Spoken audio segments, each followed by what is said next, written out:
Jack Parsons had a sex magic partner in the O.T.O named Marjorie Cameron. Whilst staying with her friend Renata Drux in Hollywood, Marjorie Cameron confessed that she had been part of the Babalon working ritual. She said that it had been devised by Jack Parsons, L. Ron Hubbard, Aleister Crowley and Manhattan Project scientists based at the Los Alamos Atomic Bomb Research Unit, headed by Jewish scientist Robert Oppenheimer. Marjorie Cameron confessed that during the Babalon working ritual, assisted by L. Ron Hubbard, Jack Parsons had sexually impregnated her at the point when the spirit of the Antichrist was bestowed upon him. Cameron Parsons had been made pregnant with the child of the Antichrist.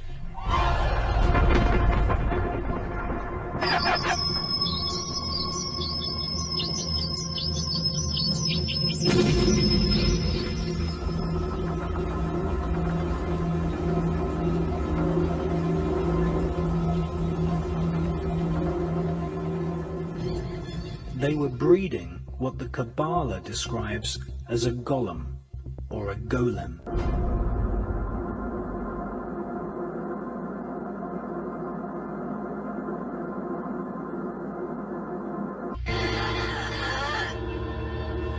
Oh, you are sick.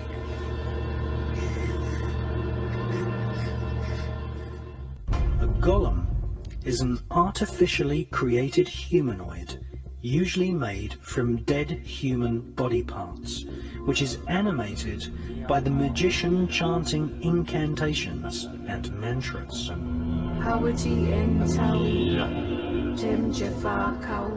These magical voice sounds are what Kabbalists call twilight language.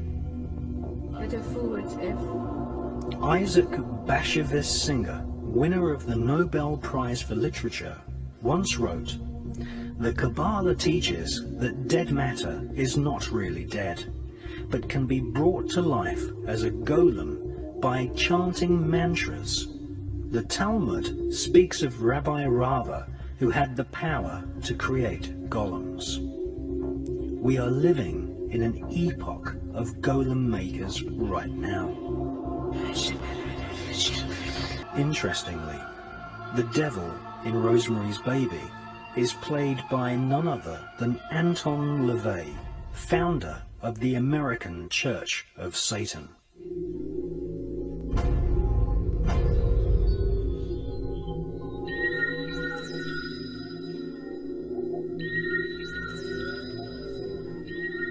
Jack Parsons told his former master that the fetus of the golem was later extracted from the womb of Cameron Parsons by government agents who delivered the fetus to a special team at the Manhattan Project atomic bomb facility. American author Michael Hoffman, in his book Secret Societies and Psychological Warfare, speculates that the golem fetus may have been placed inside a giant 25-foot long, 12-foot in diameter canister, which was photographed at the Los Alamos Atomic Bomb Test Range. This mysterious canister was nicknamed Jumbo. It was made of solid lead and cement.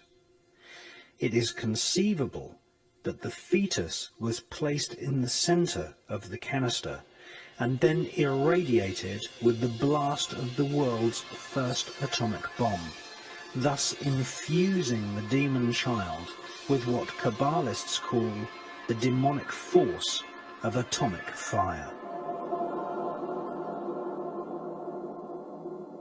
2 years later, Parsons revealed to his mother that his golem child had lived, and that it was female. A fan of ancient Indian mantras was the Jewish evil genius Robert Oppenheimer. His team of Manhattan Project scientists took advanced alchemy to its absolute evil limits.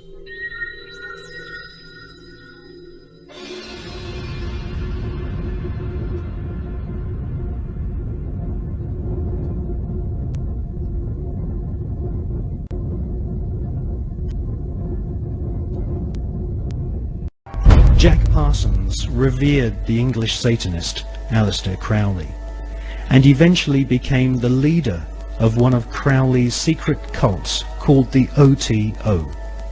The O.T.O, or Ordo Templi Orientalis, claims descent from the Bavarian Illuminati, which had been revived by Adam Spartacus Weishaupt on May 1st, 1776, and had approximately 2,000 members in Masonic lodges in London, Paris, Copenhagen, Amsterdam, Munich and Ingolstadt. The Illuminati was essentially controlled by European, Germanic, Jewish aristocrats, who sought to replace the church, government system and national identity of nations with an Illuminati-controlled superstate. The Illuminati was eventually outlawed in Europe, and the founders fled to America.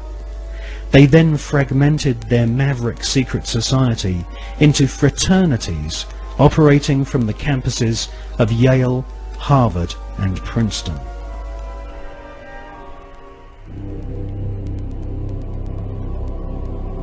From his pulpit in Brooklyn, New York, charlatan priest Charles Taze Russell prophesied that from October the 2nd, 1914, the beginning of the end of humanity would commence, with the emergence of the Antichrist and Babylon the Great, as foretold in the Bible's Book of Revelation. Jack Parsons, born on that prophetic day, would later attempt to invoke the incarnation of Babylon and also sign an oath stating that he was indeed the Antichrist.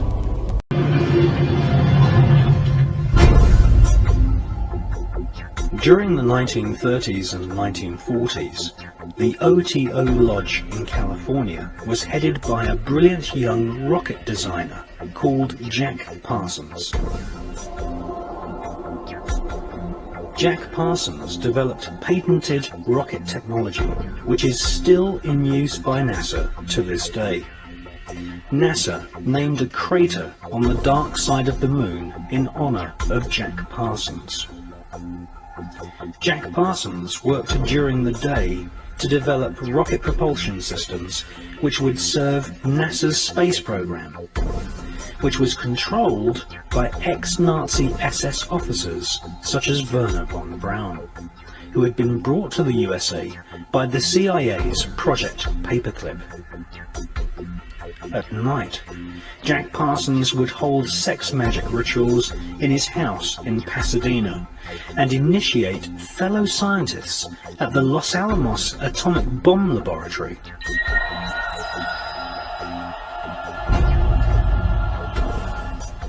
Jack Parsons was fully aware of what his rocket designs would eventually be used for.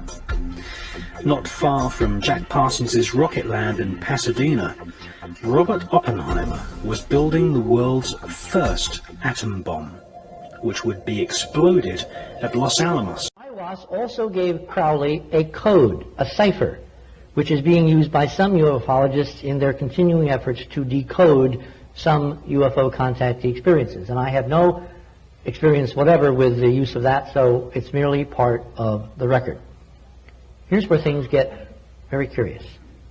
Parsons' wife and magical partner, Marjorie Cameron, stated in 1953, in a book written by the successor to Crowley after Parsons kind of blew up, as we will discuss in a moment, stated in 53 that she believed that the war engine referred to by IWAS was none other than the flying saucer. That it would one day bring her back home to Mars, which she believed was somehow her birthplace, thus escaping a future perilous event destined for Earth. We are told that Tibet is where these masters of the Great White Brotherhood, also called the Himalayan Brotherhood, originate. In this mythology, the Aryan race itself is also believed to have come from the mountains of Tibet, lying at 33 degrees north latitude.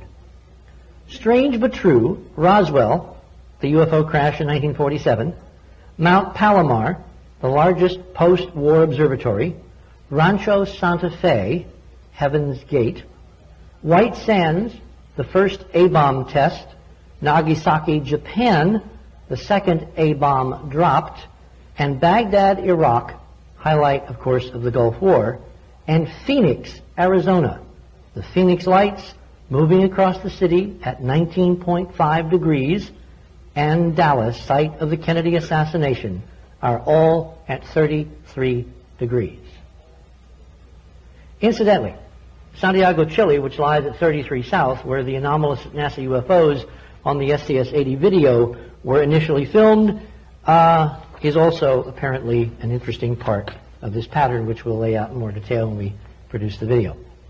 Now, the year that Crowley died, 47, was also the year of the famous Roswell incident at 33 degrees north latitude, which in Freemasonry is symbolized by the phoenix. The phoenix, of course, is an Egyptian-derived symbolic reference to rebirth or reincarnation. It is fascinating that in hyperdimensional physics, the number 33 refers to the Bucky-Fuller tetrahelix model for DNA. In other words, 33 can be viewed as a code number for the fundamental mechanism. It's 33 turns in a certain length of the fundamental mechanism of biological rebirth, a fitting symbolic foundation for key secret society traditions. In the Book of Antichrist, Parsons wrote describing the Black Pilgrimage, which he ostensibly took in this working, quote, "Babylon called on me again, and I began the last work, the work of the wand. And I worked for 17 days until Babylon called me in a dream in an astral working. Then I reconstructed the temple and began the Black Pilgrimage as she instructed. And I went into the sunset with her sign, and into the night past accursed and desolate places and cyclopean ruins." These are huge structures. "And so came at last to the city of Chorazin. And there a great tower of black basalt was raised, that was part of a castle, whose further battlements reeled over the gulf of stars. And upon the tower was this sign," which of course is the sign of hyperdimensional physics, and the exact place on Mars where Crowley's successors at JPL have put Pathfinder down. The sign of none other than the tetrahedron in a sphere, the most representative symbol of the entire hyperdimensional physics model, which is replicated in many forms in the layout of the Martian complex at Cydonia, as well as on our own lunar surface in the lunar crater Oort, which is, of course, how we found the lunar ruins. Parsons, remember, those were his words. That was his vision. He was shown something, and it has now ruled the space program. Parsons, the founder of JPL, persisted, and it was during one of these great experiments that he mysteriously died in a great explosion. No one then or now has been allowed to identify his body, and the records of his death and his practice are still classified by the U.S. Department of Defense.